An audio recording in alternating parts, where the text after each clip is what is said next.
The silence was wrong. It clung to the air like smoke after a gunshot, heavy, poisoned. Her phone was on the counter, unlocked. She never left it like that. A single message blinked at me. One word: tonight. My chest tightened. It wasn't fear, it wasn't anger, it was recognition. The way a man recognizes the echo of something he already knew but refused to face. I stared at the screen until the letters burned into my eyes. I wanted to look away. I couldn't. My pulse slowed, unnaturally steady. I'd trained myself to control my breathing in boardrooms, in negotiations, in fights that never made it to fists. That same discipline wrapped itself around me now like armor. The front door creaked. She entered, humming, carrying a bag she didn't need to explain. Our eyes met. She smiled. Too soft, too easy. My stomach went cold. I didn't ask. Not yet. Longer. I saw it in the way she laughed at her phone, her thumb grazing the screen like it was skin. I saw it in her eyes when she looked at me. Not empty, not guilty, but rehearsed. I told myself I was imagining it. That betrayal couldn't sit so close to me, under my roof, in my bed. But denial doesn't erase patterns.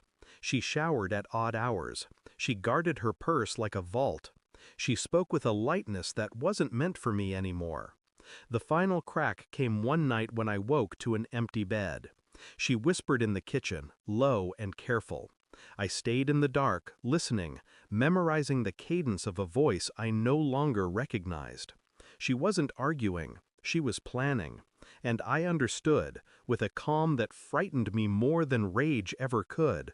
My marriage was theater, and I was the audience no one cared to entertain anymore. I didn't confront her, not yet. Truth demands evidence, not impulse. So I played my part. I kissed her goodnight. I laughed at her jokes. I left the house when she wanted me gone. Meanwhile, I moved in silence. I pulled our phone records. Numbers repeated. Late nights, consistent hours. A name hidden under an alias, but not well enough. I hired a man I trusted to follow her. He sent photos, grainy, distant, undeniable. Two figures pressed together in shadows, her face lit by streetlight, her hand on his chest like it belonged there. Every image was a knife. But I cataloged them like evidence in a trial I was building for one person, me. I bought a DNA kit, though I knew I wouldn't meet it. Our child carried my blood in her stubborn jawline, her sharp eyes. Still, I needed proof, because suspicion is smoke, and I required fire. The results came back clear. She was mine. At least that. A strange relief, a strange grief, because it confirmed the betrayal wasn't about paternity, it was about choice. She chose him. I waited until she was comfortable, curled on the couch with her glass of wine. I sat across from her, silent. She looked up, blinking, sensing something in the stillness. I slid the manila folder across the table. She frowned, opened it. Photos, phone records, a printout of text messages. Her hand trembled. "Where did you—" I didn't answer. I didn't need to. Her face collapsed, cycling through denial, anger, bargaining. Her mouth opened, but the words were weak, wasted. I sat there, calm, detached, watching her unravel. I wanted to scream. I wanted to break everything in the room, but I didn't. I let silence do the work. Silence is heavier than fury. She begged. I didn't move.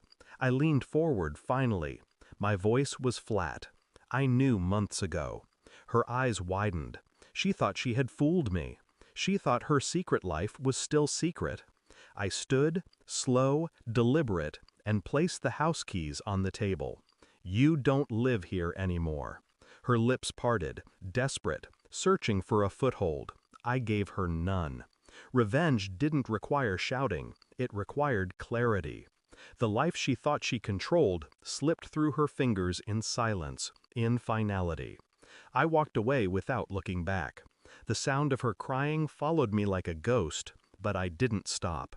The house is quiet now. Too quiet, maybe, but it's mine again. I sit at the kitchen table in the same chair, the folder gone, the air clean.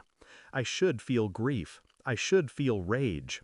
But what I feel is sharper, colder, clarity. She destroyed the illusion. I buried it. There's no satisfaction in winning, only in melling you never lost. And that is enough. Thanks for watching. Don't forget to like, share, and comment. Subscribe now to Cheating Stories Insight World for more amazing stories.